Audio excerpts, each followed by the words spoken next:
Hey y'all. Okay.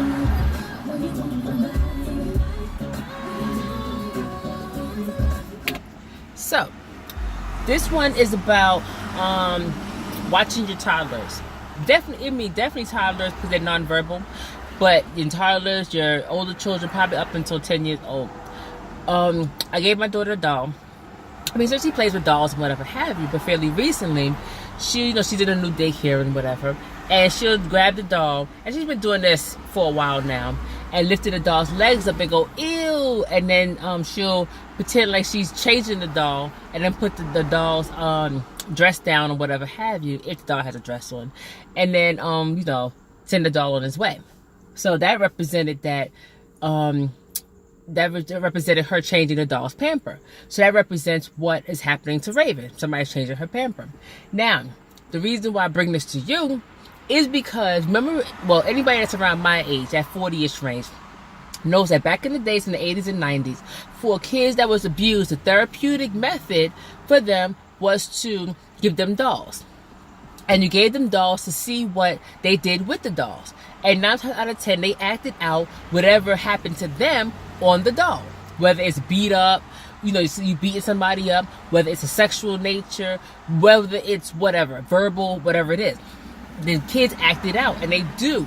And when I saw my daughter doing that, I realized, I said, wow, this is really a thing. And again, I have my son, and my son is, 20 years old, so I don't remember what happened then. And also, life changes so much. And therapeutic methods changes. But you said, look out for it changes. Everything changes. So I happened to see my daughter do that. I'm like, that brought to my memory about back in the 80s and 90s as the therapeutic method. So I'm coming to you with this because I'm like, watch your children, especially the nonverbal ones, whether it's nonverbal through a handicap or whether it's they're just too young. Now, my daughter talks, but she can't express her actual feelings. She can't say, I'm sad today. Or she can't say, so-and-so was mean to me today at daycare or whatever have you. She could just do happy, sad, and, she's learning her basic words and, whatever. She's just 2 years and 2 months. So she's just 2. So, so she can't do that. So I have to look for other signs that something bad could be going on, And of course, you don't want to, see that or hope for that, but it is what it is. So better to catch it early than to wait till it's too late. So when I saw her do that, I said, you know what? That's a real thing. So I bring it to you to say, watch your children. Watch your children. Give them dolls.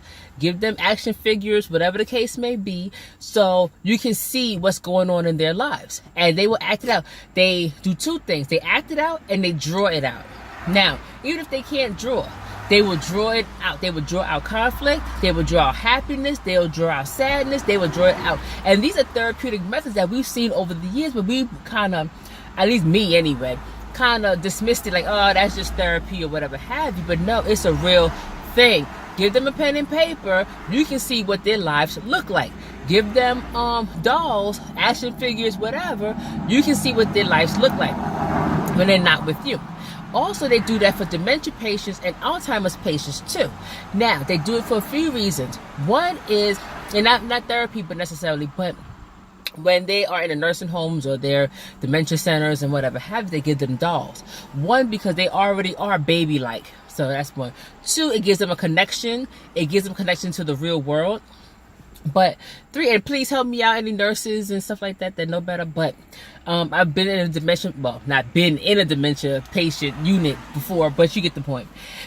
And they give them dolls because you get to see what they're thinking, because they can't express themselves. They can't say, not when they're not lucid, I'm sad, I'm happy, I'm this, I'm that, I'm hungry, whatever have you. But a lot of times they'll act out their emotions on the doll. So, but yeah.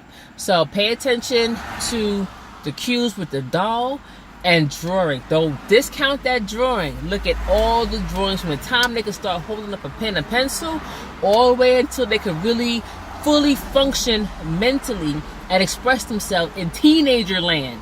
Okay? Because schools, at least as of a couple of years ago, have them drawing all the time. Whether it's after school activity, whether it's, before care, after care, whatever the case may be, they have them drawing. And drawing, definitely in the developmental years, 3, 4, 5, 6, probably to 8, tells you a whole lot. So pay attention to those drawings. That family picture, pay attention to the heads, how they look, the body shapes, the sun, moon, and stars, all the background pictures and everything. Pay attention to that stuff because it's telling you something. Don't miss those signs because you can fix them. If you see them, you can fix them. But if you wait too late until 5 years from now and the actual therapist is telling you, hey, he's the next psychopathic killer, then you're going to be like, you know what?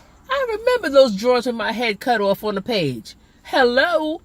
Pay attention. I'm not saying as a parent you hit everything. You just can't. You're not going to hit everything. You're not going to, notice everything. You're not going to be a part of everything. I get it. I got it. But certain things, pay attention to them dolls and them drawings. Pay attention to it. That's my PSA to you. Like, comment, subscribe. Peace out. Let me know what y'all think. Peace out.